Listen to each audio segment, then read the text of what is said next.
Hi all, welcome to Blasters arena. Kerala Blasters അടുത്ത മത്സരം ചെന്നൈയിൻ എഫ്സിക്കെതിരെയാണ് കളിക്കുക. നാളെ വൈകിട്ട് ഇന്ത്യൻ സമയം 7:30 ചെന്നൈയുടെ മൈതാനത്ത് വെച്ചുകൊണ്ടാണ് ഈ മത്സരം നടക്കുക. ഈ മത്സരത്തിന് മുന്നോടിയായുള്ള ട്രെയിനിങ് സെഷനുകൾ ഇപ്പോൾ പുരോഗമിച്ചു കൊണ്ടിരിക്കുകയാണ്. ഇന്നലെ നടന്ന ട്രെയിനിങ് സെഷനിൽ രസകരമായ ഒരു സംഭവം അരങ്ങേറിയിട്ടുണ്ട്. അതായത് കേരള ബ്ലാസ്റ്റേഴ്സിന്റെ സ്ട്രൈക്കർമാർ ഇപ്പോൾ ഗോൾ കീപ്പർമാരായിക്കൊണ്ട് പരിശീലനം നടത്തിയിട്ടുണ്ട്. അതിൻ്റെ ചിത്രങ്ങൾ ഇപ്പോൾ പുറത്തേക്ക് വന്നിട്ടുണ്ട്. അതായത് കുറച്ച് സമയം അഡ്രിയാൻ ലൂണ ഇപ്പോൾ ഗോൾ വലക്ക് മുന്നിൽ ഗോൾ കീപ്പർ ആയിക്കൊണ്ട് നിലകൊണ്ടിട്ടുണ്ട്. അത്തരത്തിലുള്ള ട്രെയിനിങ്ങുകൾ അദ്ദേഹം നടത്തിയിട്ടുണ്ട്. അദ്ദേഹം ഒരു തകർപ്പൻ സേവ് നടത്തുന്നതിൻ്റെ ചിത്രമൊക്കെ ഇപ്പോൾ സോഷ്യൽ മീഡിയയിലൂടെ പുറത്തു വന്നിട്ടുണ്ട്.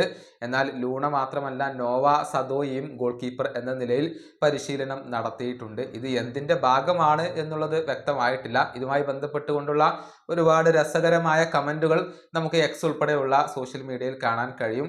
ലൂണ ഇനിയിപ്പോൾ ഈ ഒരു പണി കൂടി ചെയ്യാൻ മാത്രമേ ബാക്കിയുള്ളൂ എന്നാണ് പലരും ഇപ്പോൾ കമൻ്റ് ആയിക്കൊണ്ട് രേഖപ്പെടുത്തിയിട്ടുള്ളത്. ഏതായാലും എന്തുകൊണ്ടാണ് നോവയും ലൂണയും ഒക്കെ ഗോൾ കീപ്പർമാരായിക്കൊണ്ട് ട്രെയിനിങ് നടത്തിയത് എന്നുള്ളത് വ്യക്തമല്ല. നമുക്കറിയാം, കേരള ബ്ലാസ്റ്റേഴ്സിന്റെ പരിശീലകനായ ടി.ജി. പുരുഷോത്തമൻ ഒരു ഗോൾ കീപ്പർ ആയിരുന്നു. അദ്ദേഹത്തിന്റെ കരിയർ ഒരു ഗോൾ കീപ്പർ ആയിക്കൊണ്ടായിരുന്നു. ഏതായാലും അദ്ദേഹമാണോ ഇത്തരത്തിലുള്ള ഒരു ഗോൾ കീപ്പിംഗ് ട്രെയിനിങ് കൂടി ഈ ഒരു താരങ്ങൾക്ക് നൽകിയിട്ടുള്ളത് എന്നുള്ളത് വ്യക്തമല്ല. ഏതായാലും ഇതുമായി ബന്ധപ്പെട്ടുകൊണ്ടുള്ള ഒരുപാട് രസകരമായ കമന്റുകളും അതുപോലെ തന്നെ അഭിപ്രായങ്ങളും ഒക്കെ നമുക്കിപ്പോൾ സോഷ്യൽ മീഡിയയിൽ കാണാൻ കഴിയുന്നുണ്ട്.